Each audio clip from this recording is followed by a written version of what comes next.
Hey, what's up? This is Chosen, and in this video, we are going to be going through the Hydra clan boss in Raid Shadow Legends and talking about the mechanic here and how to build the champions effectively from a base level, just the stat thresholds to kind of hit. Obviously, every team and how it functions and every champion can be different based on that team you're constructing for the Hydra, but what are some general thresholds for stats that we are looking for to build champions for success in the Hydra is what we are going to dive into here. So let's get into it.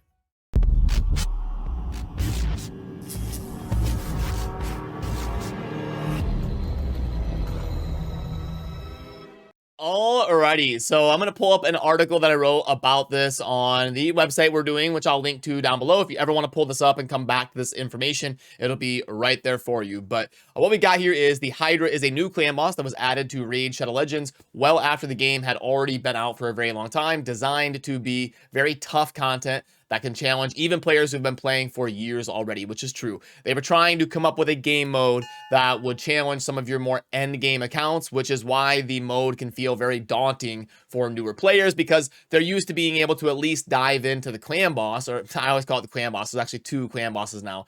The Demon Lord, diving into the Demon Lord and having that easy difficulty where you can get in there pretty early and start earning some chests. The Hydra is way more difficult than the Demon Lord, but it came out years down the road and is trying to account for some of the power creep that all these champions and all these end game players are going to have and still provide them some content to get after. At the time of writing this, the Hydra is the only place in the game where 6 different champions can be used in a single fight. It's actually a very interesting feature of the Hydra. They do have different game modes, like, you know, in the arena, you can only use 4 champions. In faction wars and dungeons, you can use 5. And then in the Hydra, you can use 6. I wonder if they'll ever come to a point where we're using like 7 champions. But anyway, we go on to have this trusty chart right here. And we say the speed requirement is designed to guarantee that your champions can get a turn before the Hydra and will have a higher base speed. Keep in mind that you may possibly get these speed thresholds by using a leader aura, trimeter boost, or increased speed buff. So you can see there,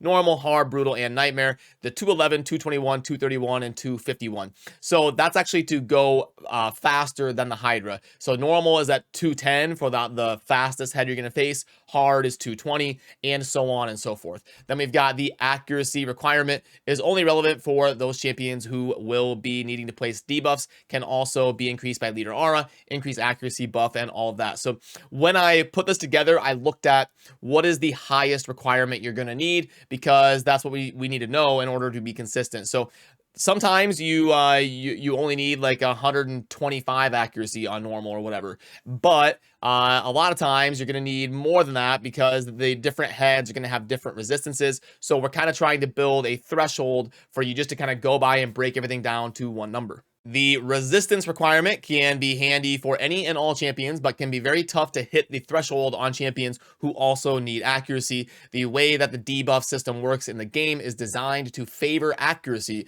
so you need way more resistance compared to accuracy generally. And if you are new to Raid, I want to take a second just to quickly break that down for you.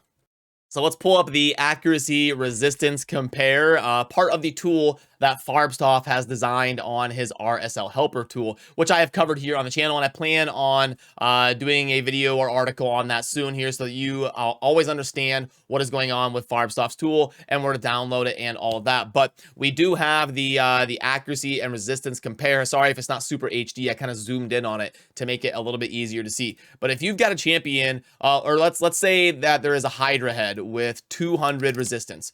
Well, even if you this is what I mean by accuracy is favored in the accuracy and resistance relation. If you have a tie right here, it is going to yield a 92.5% chance on landing that debuff, even though it's a tie. So a lot of people that are newer, they would think a tie is 50-50, but it's not. It heavily favors accuracy by, in this case, 42.5%. So you do need way more resistance compared to accuracy, which is what I meant by saying that in the article. So if you want to have a good chance to resist something that has 200 accuracy, a lot of times you need to go up to like 300 resistance to have a 90% or so. If you're 100 resistance, a good rule of thumb is if you're 100 resistance above the accuracy of your opponent, you're about 90% to resist it. And you're going to get heavy diminishing returns at this point, because if we go all the way up from 300 to 350, we're only getting, from 300 to 350, we're only getting about 7% more by that 50%. So you get diminishing returns on resistance, and then it's going to max out